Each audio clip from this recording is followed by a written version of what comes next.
Di tengah hiruk-pikuk Jakarta, di sebuah penthouse mewah yang menjulang tinggi di atas gedung-gedung pencakar langit, tinggallah Arumi, seorang janda berusia awal 40-an. Kehidupannya bagaikan lukisan sempurna yang dipajang di galeri seni ternama, dikelilingi kemewahan tak terbatas, dari furnitur impor nan megah, koleksi seni bernilai jutaan, hingga pemandangan kota metropolitan yang membentang luas dari jendela kaca setinggi langit-langit. Sejak kematian suaminya, seorang konglomerat properti terkemuka 3 tahun lalu, Arumi menjadi pewaris tunggal kerajaan bisnis yang tak ada habisnya. Namun, di balik setiap kilo berlian yang melingkari jemarinya, di balik setiap senyum tipis yang ia paksakan saat berinteraksi dengan para kolega bisnis suaminya, tersembunyi sebuah kekosongan yang menganga. Setiap pagi, rutinitas Arumi sama, terbangun di atas ranjang king size, ditemani aroma teh herbal premium yang disiapkan asisten pribadinya, lalu melangkah menuju meja rias antik untuk merias diri dengan kosmetik termahal. Ia akan mengenakan gaun sutra rancangan desainer ternama, turun ke ruang makan luas yang seringkali hanya ia nikmati sendiri, dan kemudian menghabiskan sebagian besar waktunya di kantornya yang mewah, memeriksa laporan keuangan, menandatangani dokumen, atau menghadiri rapat-rapat virtual yang membosankan. Dunia Arumi adalah dunia angka, profit, dan nama besar. Ia dikagumi, dihormati, bahkan mungkin sedikit ditakuti. Namun ia juga terisolasi. Teman-teman lamanya perlahan menjauh, tak mampu lagi mengimbangi gaya hidupnya yang terlalu tinggi. Sementara kerabat suaminya, yang sering berkunjung dengan dalih menjenguk, justru lebih sering membicarakan aset dan potensi pengembangan bisnis. Seolah Arumi hanyalah perpanjangan tangan dari mendiang suaminya. Kesepian adalah teman setianya, terutama saat malam tiba. Penthouse yang megah terasa begitu dingin dan sepi, seolah setiap sudutnya menyimpan gema kesunyian. Tak jarang, Arumi akan berdiri di balkon luas, menatap lampu-lampu kota yang berkelap-kelip seperti bintang di bawah sana, bertanya-tanya apakah kebahagiaan sejati memang semahal ini, atau apakah ia telah mengorbankan jiwanya demi ilusi kemewahan. Ia merindukan tawa, percakapan ringan, atau sekadar sentuhan tulus tanpa melembel kepentingan. Suatu sore yang pengap, Arumi merasa jenuh dengan semua kemewahan yang mengepungnya. Tanpa sepengetahuan asisten pribadinya, ia memutuskan untuk keluar sebentar. Ia mengenakan celana jeans dan blus sederhana, kacamata hitam besar, dan topi lebar yang menutupi sebagian wajahnya. Tujuannya bukan mal mewah atau butik desainer, melainkan sebuah gang kecil yang ia lewati saat mobilnya terjebak macet beberapa hari lalu. Dari kejauhan, tercium aroma kopi yang begitu pekat dan menggoda. Jauh berbeda dari kopi racikan barista pribadinya, gang itu ramai dengan lalu lalang orang biasa, pedagang kaki lima, dan bau masakan rumahan. Mata Arumi tertuju pada sebuah gerobak kopi sederhana yang terbuat dari kayu, dihiasi lampu-lampu tumbler kecil yang memberikan kesan hangat. Di balik gerobak itu, seorang pemuda dengan kaos oblong dan celemek kumal, sibuk meracik kopi dengan cekatan. Dia adalah Rizky, berpenampilan sederhana namun memiliki sorot mata yang tajam dan senyum yang ramah. Wangi kopi dari gerobak Rizky seolah menjadi magnet bagi Arumi, menariknya keluar dari sangkar emasnya. Dan untuk pertama kalinya dalam waktu yang sangat lama, ia merasakan sebuah rasa ingin tahu yang tulus. Ia melangkah mendekat, tanpa tahu bahwa aroma kopi yang menghipnotis itu akan membawanya pada sebuah kisah yang akan mengguncang dunianya. Arumi berdiri agak jauh dari gerobak kopi Rizky, mengamati antrean pembeli yang didominasi mahasiswa dan pekerja kantoran sederhana menunjukkan betapa populer kopi buatan pemuda itu. Senyum Rizky tak pernah luntur. Ia melayani setiap pelanggan dengan ramah, mengingat pesanan langganannya, dan bahkan melontarkan lelucon ringan yang disambut tawa. Ada sebuah energi positif yang memancar darinya, sesuatu yang tak pernah Arumi temukan di ruang-ruang rapat berpendingin yang kaku. Ketika gilirannya tiba, Arumi sedikit gugup. Ia tak terbiasa memesan sesuatu langsung dari tangan penjual, apalagi di tempat seramai ini. Kopi apa yang paling enak di sini? Tanyanya canggung. Suaranya sedikit tertahan. Rizky mendongak, matanya yang ramah memindai Arumi sejenak.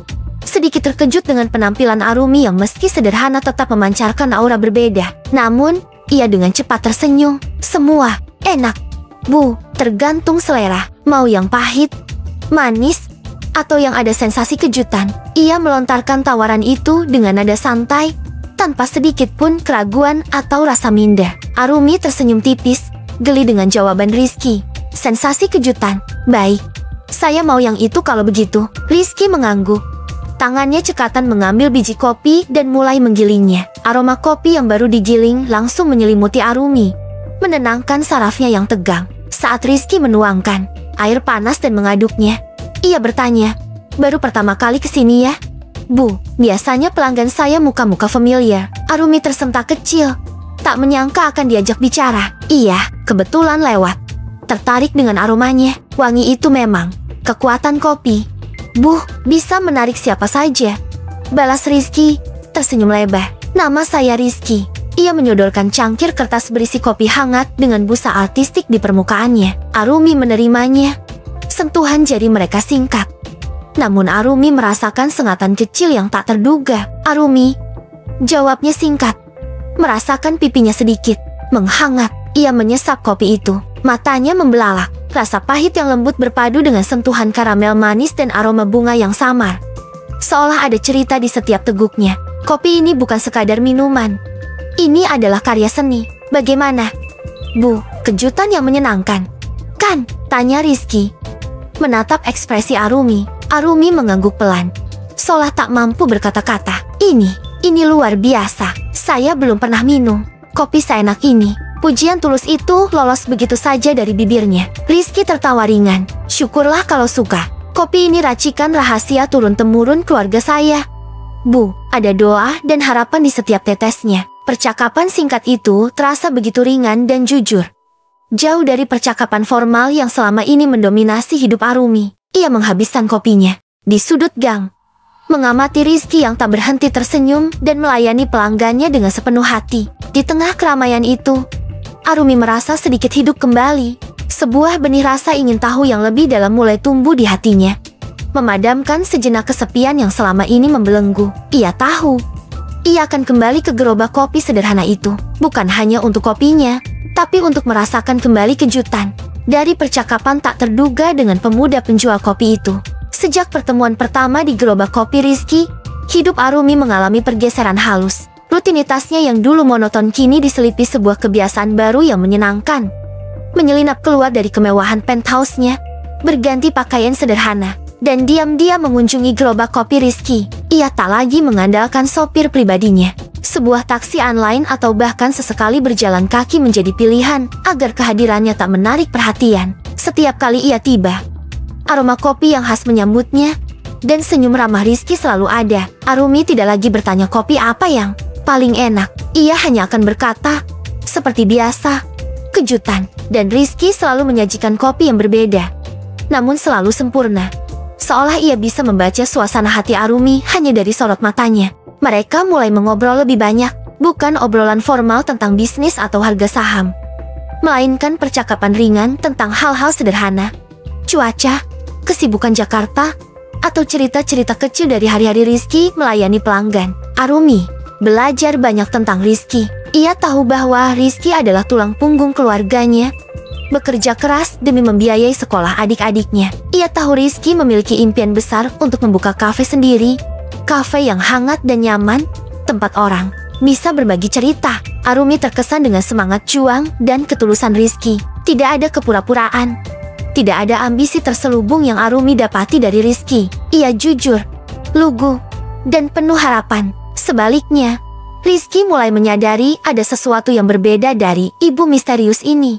Arumi selalu mengenakan pakaian sederhana, namun aura elegan dan caranya berbicara sangat berbeda dari pelanggan-pelanggan lainnya. Ada kesedihan samar di matanya yang kadang tak bisa ia sembunyikan. Sebuah kontradiksi dengan kelembutan senyumnya. Rizky seringkali menangkap Arumi yang memandangnya dalam diam. Seolah ada banyak kata yang ingin diucapkan namun tertahan. Ia merasa ada tarikan aneh yang tak bisa ia jelaskan setiap kali Arumi ada di dekatnya. Suatu sore, hujan turun deras tanpa peringatan. Arumi yang baru saja memesan kopi terjebak di bawah tenda gerobak Rizky yang sempit. Pelanggan lain bubar, mencari tempat berteduh. Tinggallah Arumi dan Rizky berdua. Suara gemuruh hujan menjadi latar belakang percakapan mereka. "Biasanya di hari hujan begini, saya sudah pulang, Bu," kata Rizky, menatap rintik air yang jatuh. "Tapi hari ini, ada yang terasa berbeda." Arumi menatap Rizky. Mata mereka bertemu. Di tengah remang-remang lampu gerobak dan suara hujan, Ada keheningan yang nyaman menyelimuti mereka. Untuk pertama kalinya, Arumi merasa dirinya terlihat. Bukan sebagai janda konglomerat, melainkan hanya sebagai Arumi. Dan Rizky, dia melihat Arumi, bukan seorang ibu misterius, melainkan seorang perempuan yang mungkin juga kesepian. Di bawah payung gerobak kopi yang sederhana itu, sebuah benih perasaan yang lebih dalam mulai bersemi. Bukan hanya rasa ingin tahu atau kekaguman, tetapi sesuatu yang lebih hangat, lebih intim. Mereka berdua merasakan percikan kecil yang tak terucap, sebuah pengakuan tanpa kata bahwa pertemuan-pertemuan kopi itu telah menjadi bagian tak terpisahkan dari hari-hari mereka. Dan mereka berdua mendambakan lebih dari sekadar secangkir kopi. Hujan sore itu seolah menjadi saksi bisu, membasahi benih perasaan yang mulai tumbuh di antara Arumi dan Rizky. Pertemuan mereka tidak lagi hanya tentang kopi. Arumi mulai mencari alasan untuk datang lebih sering, terkadang hanya untuk beberapa menit, menikmati kebersamaan yang singkat namun berarti.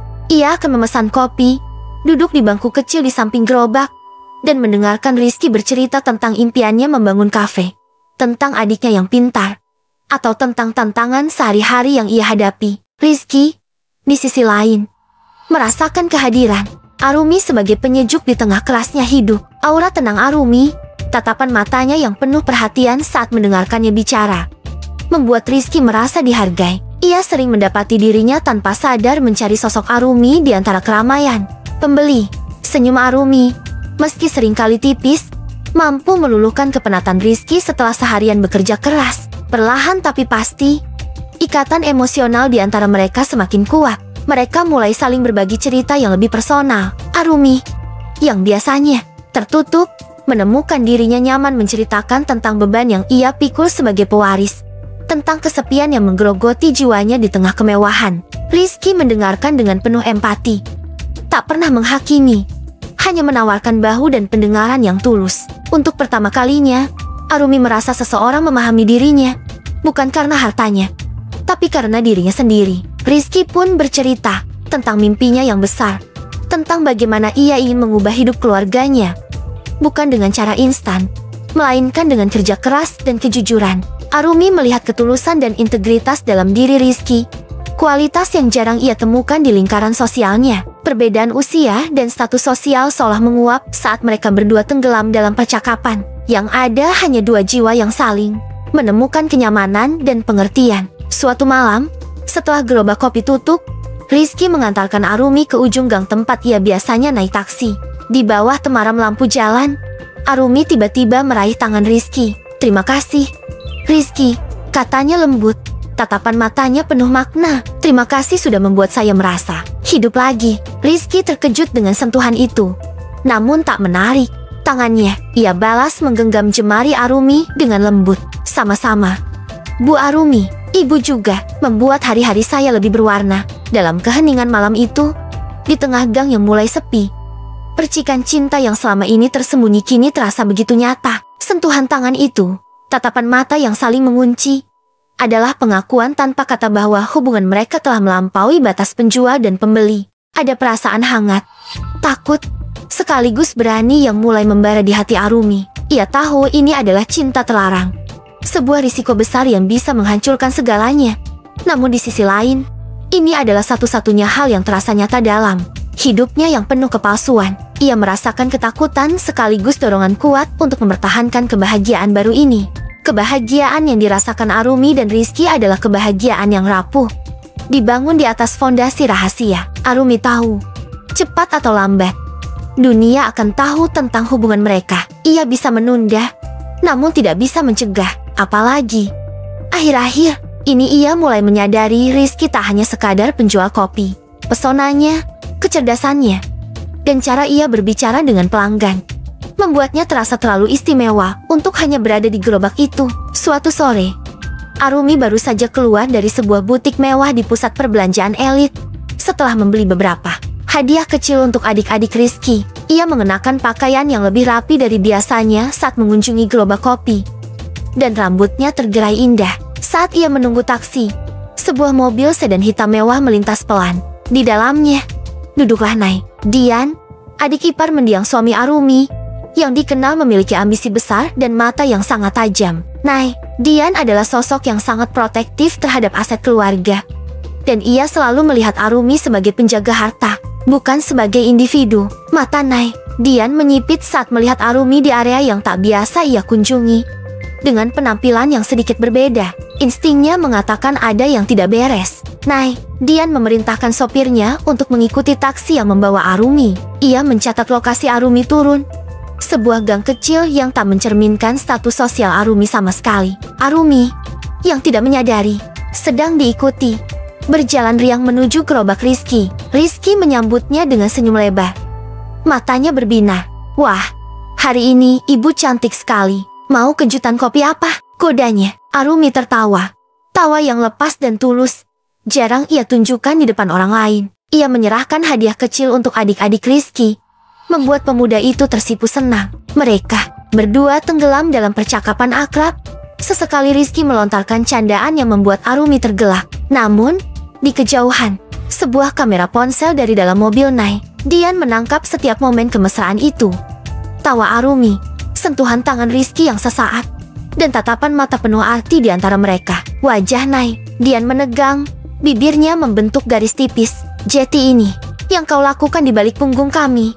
Arumi, gumamnya dingin. Seorang janda konglomerat dengan penjual kopi. Ia merasa jijik dan geram.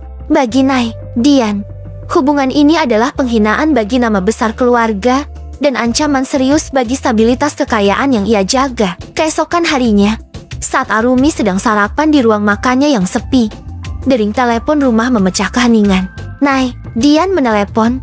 Suaranya tajam dan penuh amarah. Arumi, kita perlu bicara. Sekarang, ada hal yang sangat penting yang menyangkut kehormatan keluarga, katanya, tanpa basa-basi. Arumi merasakan firasat buruk. Sebuah firasat bahwa sangkar emasnya kini tidak hanya mengurungnya, tetapi juga menjadi saksi bisu dari pengintaian. Pertemuan itu adalah bencana. Nai, Dian datang bersama pengacara keluarga. Wajahnya keras dan tanpa ekspresi. Foto-foto Arumi dan Rizky di gerobak kopi tersebar di atas meja, menjadi bukti tak terbantahkan. Apa ini? Arumi, Nai, Dian menuding foto-foto itu dengan jari gemetar. Seorang janda terhormat dari keluarga kita menjalin hubungan dengan bocah penjual kopi. Kau tahu ini akan merusak nama baik kita, mengancam warisan yang suamimu tinggalkan. Suara Nai, Dian meninggi.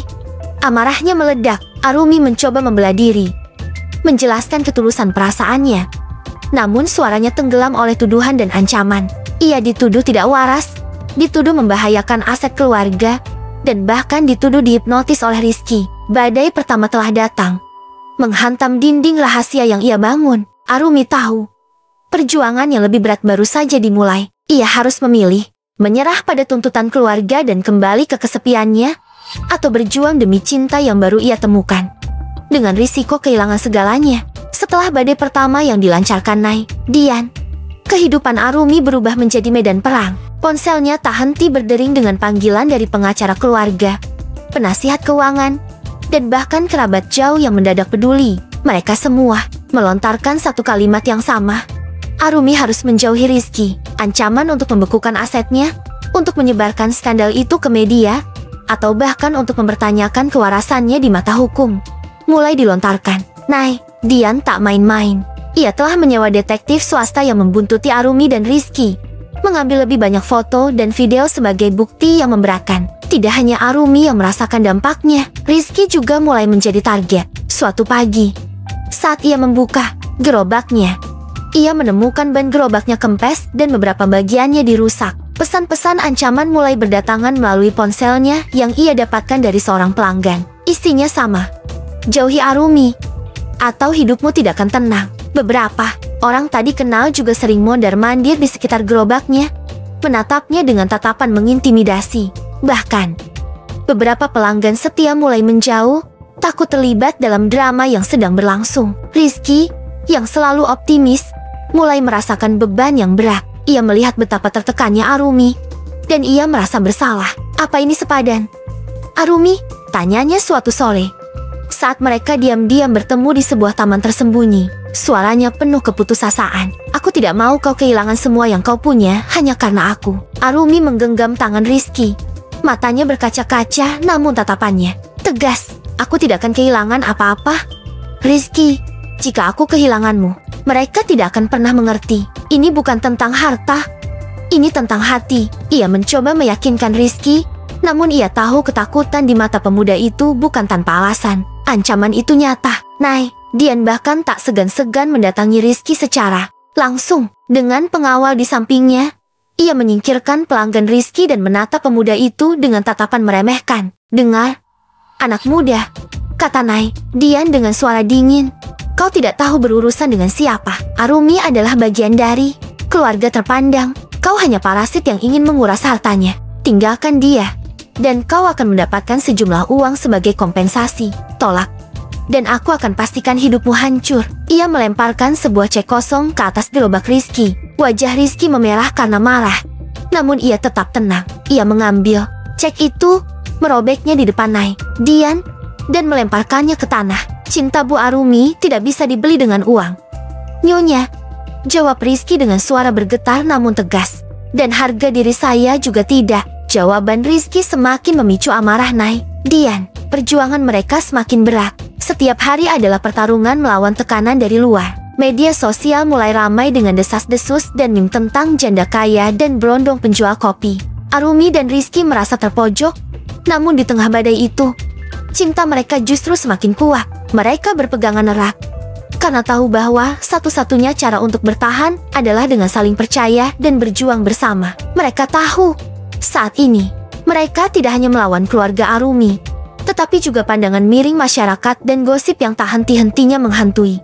Tekanan dari keluarga dan intimidasi yang terus-menerus membuat Arumi dan Rizky merasa sesak. Jakarta yang dulu tampak sebagai kota impian, kini terasa seperti penjara yang mengekang. Mereka berdua membutuhkan jeda. Sebuah napas panjang dari semua kebisingan dan penilaian. Diam-diam, tanpa sepengetahuan siapapun, mereka memutuskan untuk melarikan diri sejenak. Bukan ke tempat mewah, melainkan ke sebuah kota kecil di tepi pantai, jauh dari sorotan media dan pengintaian Nai, Dian. Perjalanan singkat itu terasa seperti mimpi. Untuk pertama kalinya, Arumi bisa berjalan bergandengan tangan dengan Rizky tanpa rasa takut. Mereka makan di warung makan sederhana, tertawa lepas saat Rizky menceritakan lelucon konyol, dan menghabiskan sore di tepi pantai. Arumi, yang biasanya mengenakan gaun mahal, kini hanya memakai celana pendek dan kaos. Rambutnya diikat asal, dan kakinya telanjang merasakan pasir. Ia merasa begitu bebas, seolah beban dunia terangkat dari pundaknya. Rizky melihat Arumi yang begitu lepas, semakin yakin dengan perasaannya. Ia melihat Arumi yang sesungguhnya, bukan janda kaya yang selalu dituntut sempurna. Ia melihat seorang wanita yang rapuh namun kuat, kesepian namun penuh cinta. Mereka berbagi cerita tentang masa lalu mereka, tentang impian yang belum terwujud, dan tentang betapa mereka saling membutuhkan. Di bawah langit senja yang memerah di tepi pantai, diiringi deburan ombak yang syahdu, Rizky meraih tangan Arumi. Ia menatap Arumi dalam-dalam, matanya penuh ketulusan. Arumi, katanya lembut, aku tahu ini tidak mudah. Mereka mungkin akan terus melawan kita, tapi aku tidak akan pernah menyerah padamu. Aku janji, aku akan selalu ada di sisimu, apapun yang terjadi. Air mata mengalir di pipi Arumi. Janji itu, diucapkan oleh pemuda sederhana di tepi pantai, terasa jauh lebih berharga daripada semua aset yang ia miliki. Aku juga, Rizky, bisik Arumi, suaranya bergetar. Aku mencintaimu, dan aku tidak akan membiarkan mereka menghancurkan kita. Mereka berpelukan erat, merasakan kehangatan dan kekuatan satu sama lain. Janji itu adalah sumpah tak terucap yang mengikat mereka. Namun, di tengah kebahagiaan sesaat itu, Arumi tidak bisa sepenuhnya mengabaikan bayang-bayang masa lalu. Ada sesuatu yang Rizky tidak tahu tentang dirinya, sebuah rahasia yang ia simpan rapat-rapat, yang bisa menjadi ancaman lebih besar dari sekadar amarah Nai, Dian. Namun untuk saat ini, di bawah langit senja yang indah itu, mereka membiarkan diri mereka larut dalam kebahagiaan, memimpikan masa depan yang mungkin akan sangat sulit untuk mereka raih.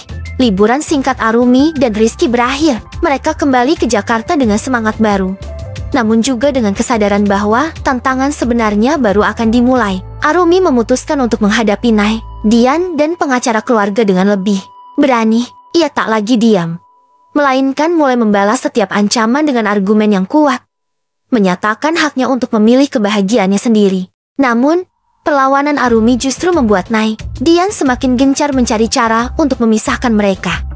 Dian, yang merasa harga dirinya tercoreng dan rencananya terhambat, memutuskan untuk melangkah lebih jauh. Ia mendesak detektif swasta yang disewanya untuk menggali lebih dalam, bukan hanya soal hubungan Arumi dan Rizky, tetapi juga latar belakang Rizky secara menyeluruh. Ia ingin mencari celah, kelemahan, atau bahkan rahasia gelap yang bisa digunakan untuk menghancurkan Rizky dan menyingkirkan pemuda itu dari kehidupan Arumi selamanya. Beberapa hari kemudian, detektif itu datang dengan sebuah berkas tebal. Dian membuka berkas itu dengan senyum sinis. Namun, senyumnya perlahan memudar, digantikan oleh ekspresi terkejut yang tak bisa ia sembunyikan. Di dalam berkas itu, tertera foto-foto dan data-data yang menunjukkan bahwa Rizky bukanlah sekadar penjual kopi biasa. Terungkap bahwa Rizky adalah putra bungsu dari mendiang Tuan Hermawan, seorang pengusaha properti ternama yang dulu merupakan rival bisnis utama mendiang suami Arumi. Perusahaan Tuan Hermawan mengalami kebangkrutan tragis beberapa tahun lalu setelah sebuah proyek besar gagal. Yang ironisnya, berkaitan dengan salah satu proyek yang dimenangkan oleh perusahaan mendiang suami Arumi. Setelah kebangkrutan itu, keluarga Hermawan kehilangan segalanya. Rizky, yang saat itu masih remaja, terpaksa putus sekolah dan berjuang keras untuk menghidupi ibu serta adik-adiknya, menyembunyikan identitas aslinya demi menghindari sorotan dan mencoba memulai hidup baru dari nol. Gerobak kopi itu adalah awal perjuangannya untuk kembali membangun segalanya tanpa memanfaatkan nama besar keluarganya yang telah runtuh. Dian membandingkan foto Rizky dengan foto-foto lama Tuan Hermawan. Wajah yang sangat mirip, nama yang sama. Semua petunjuk mengarah pada satu kesimpulan.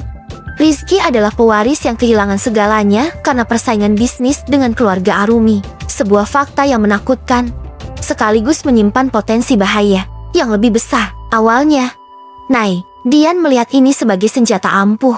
Ia bisa menggunakan fakta ini untuk menuduh Rizky memiliki motif balas dendam atau ingin merebut harta Arumi sebagai kompensasi. Namun, pikiran lain mulai menghantuinya. Bagaimana jika Rizky tahu masa lalu itu dan memang merencanakan semua ini?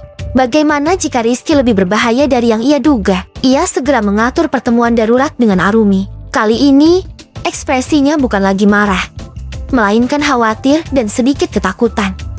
Dian melempar berkas itu ke meja di hadapan Arumi. Ini dia. Arumi, desisnya.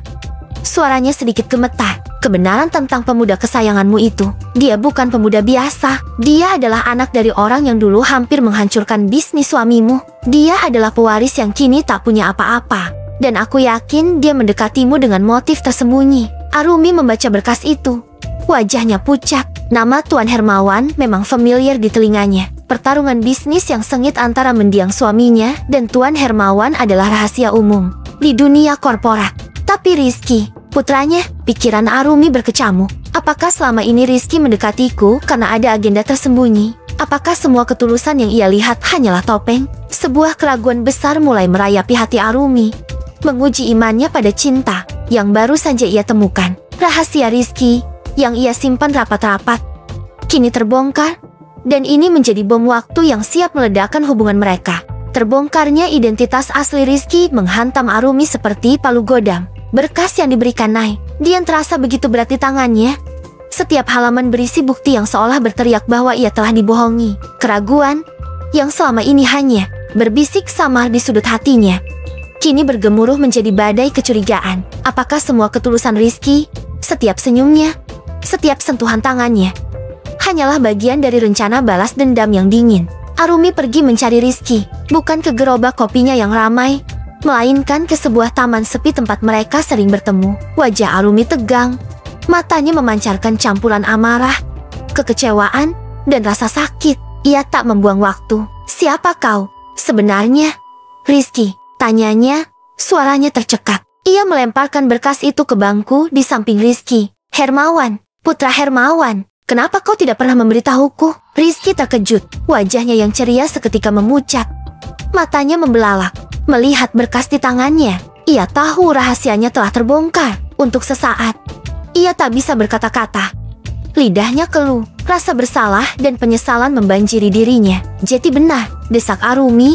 Air mata mulai menggenang di pelupuk matanya. Kau mendekatiku karena ingin Membalas dendam? Kau ingin menghancurkanku? Merebut apa yang suamiku tinggalkan?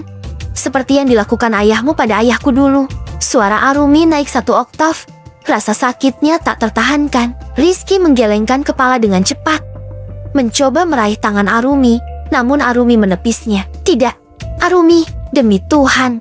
Tidak, dengarkan aku dulu. Dengan suara bergetar, Rizky mulai menceritakan segalanya. Ia menjelaskan bagaimana keluarganya hancur setelah kebangkrutan, bagaimana ia harus berjuang dari nol tanpa menggunakan nama keluarganya yang sudah tercemar. Ia ingin membangun kembali hidupnya dengan keringat sendiri, membuktikan bahwa ia bisa berdiri tanpa bayang-bayang masa lalu yang kelam. Aku bertemu denganmu di gerobak kopi, Arumi, jelasnya. Tatapan matanya memohon. Aku tidak tahu siapa kau awalnya, dan ketika aku tahu, aku takut. Aku takut kau akan menjauh. Aku takut masa lalu keluargaku akan merusak semua yang kita miliki. Aku ingin memberitahumu, tapi aku pengecut. Ia menceritakan bagaimana ia jatuh cinta pada Arumi, bukan karena harta atau status, melainkan karena kebaikan hati Arumi, kesepian yang Arumi tunjukkan, dan bagaimana Arumi membuatnya merasa dihargai. Aku tidak pernah punya niat jahat. Arumi, aku bersumpah, aku mencintaimu. Aku mencintai Arumi yang sederhana, yang suka kopi buatanku, yang tertawa lepas di pinggir pantai, bukan janda konglomerat dengan semua kekayaanmu. Rizky membuka jiwanya, mengungkapkan rasa takutnya yang mendalam. Ia takut Arumi akan melihatnya seperti yang dilihat orang lain, seorang pemuda miskin yang putus asa, atau lebih buruk lagi, seorang pendendam. Ia telah menyembunyikan identitasnya bukan untuk menipu, melainkan untuk melindungi dirinya dan cintanya. Arumi menatap Rizky, mencoba membaca kebohongan di matanya. Namun yang ia temukan hanyalah kepedihan dan ketulusan. Air matanya menetes, bukan lagi karena marah, tetapi karena kebingungan dan rasa sakit yang mendalam. Kebenaran yang terungkap itu begitu menyakitkan, tidak hanya bagi Rizky, tetapi juga bagi dirinya sendiri. Ia menyadari bahwa ia juga telah meragukan cinta Rizky. Mampukah mereka melewati ujian kepercayaan yang begitu besar ini? Atau akankah rahasia yang terungkap ini menjadi akhir dari kisah cinta terlarang mereka? Pengakuan Rizky yang penuh penyesalan dan ketulusan memang melunakkan hati Arumi, namun tidak sepenuhnya menghapus rasa sakit dan keraguan. Bagaimana mungkin ia bisa benar-benar mempercayai seseorang yang menyembunyikan identitas sebesar itu? Di sisi lain, Arumi juga melihat kepedihan di mata Rizky. Memahami alasan di balik rahasia itu sebuah upaya untuk melindungi diri dan membangun hidup baru. Dian, yang telah mengetahui seluruh kebenaran, tidak tinggal diam. Ia menggunakan fakta bahwa Rizky adalah putra dari rival bisnis mendiang suami Arumi sebagai amunisi terakhirnya. Ia menyebarkan berita itu ke lingkaran sosial Arumi, menambahkan bumbu dramatis tentang kemungkinan Rizky mendekati Arumi dengan motif balas dendam. Gosip menyebar liar, dan kali ini dampaknya jauh lebih besar. Reputasi Arumi sebagai janda terhormat terancam, dan nama besar suaminya terancam tercoreng oleh skandal ini. Arumi berada di persimpangan jalan yang paling sulit dalam hidupnya. Di satu sisi, ada Rizky, cinta yang memberinya kebahagiaan sejati, yang membuatnya merasa hidup kembali. Namun kini diselimuti oleh keraguan dan masa lalu yang rumit. Di sisi lain, ada warisan, nama baik keluarga, dan tekanan sosial yang begitu besar. Dunia seolah menuntutnya untuk memilih antara cinta yang berisiko atau keamanan yang hampa. Dian bahkan mencoba menekan Rizky secara langsung lagi, kali ini dengan tawaran yang lebih besar. Namun Rizky tetap teguh. Saya tidak akan pernah meninggalkan Arumi, Nyonya, katanya dengan nada penuh tekad. Cinta saya padanya tulus. Saya akan buktikan itu. Namun, di tengah semua kekacauan ini, Arumi menyadari sesuatu. Ia harus memutuskan, bukan hanya demi Rizky, tetapi juga demi dirinya sendiri. Apakah ia akan terus hidup di bawah bayang-bayang ekspektasi orang lain? Ataukah ia akan berani memilih kebahagiaannya sendiri, meski itu berarti melawan dunia? Suatu sore, Arumi dan Rizky bertemu kembali di tepi sungai, di tempat yang tenang, jauh dari keramaian. Suasana di antara mereka tegang. Arumi menatap Rizky dengan tatapan lelah namun penuh pertanyaan. Rizky, ia memulai, suaranya pelan. Aku mencintaimu, aku tahu itu. Tapi, rahasia ini, tekanan ini, aku tidak tahu apakah kita bisa melewatinya. Rizky meraih tangan Arumi, menggenggamnya erat. Kita bisa. Arumi, aku akan berjuang. Aku akan buktikan pada semua orang bahwa cintaku tulus. Kita bisa menghadapi ini bersama. Arumi menatap mata Rizky, melihat tekad yang kuat di sana. Namun, ada juga bayangan keraguan yang tetap menghantui dirinya. Ia harus membuat pilihan. Sebuah pilihan yang akan menentukan sisa hidupnya. Apakah Arumi akan memilih untuk mempertahankan cinta terlarangnya dengan Rizky, melawan segala rintangan dan menanggung konsekuensi besar dari keluarga serta masyarakat? Atau akankah ia menyerah pada tekanan, kembali ke sangkar emasnya yang sepi, dan mengorbankan satu-satunya kebahagiaan nyata yang pernah ia rasakan demi mempertahankan status dan nama baik? Bagaimana menurut Anda? Pilihan apa yang sebaiknya diambil Arumi? Apakah cinta mereka pantas diperjuangkan hingga akhir? Ataukah ada pengorbanan yang harus dilakukan demi kedamaian?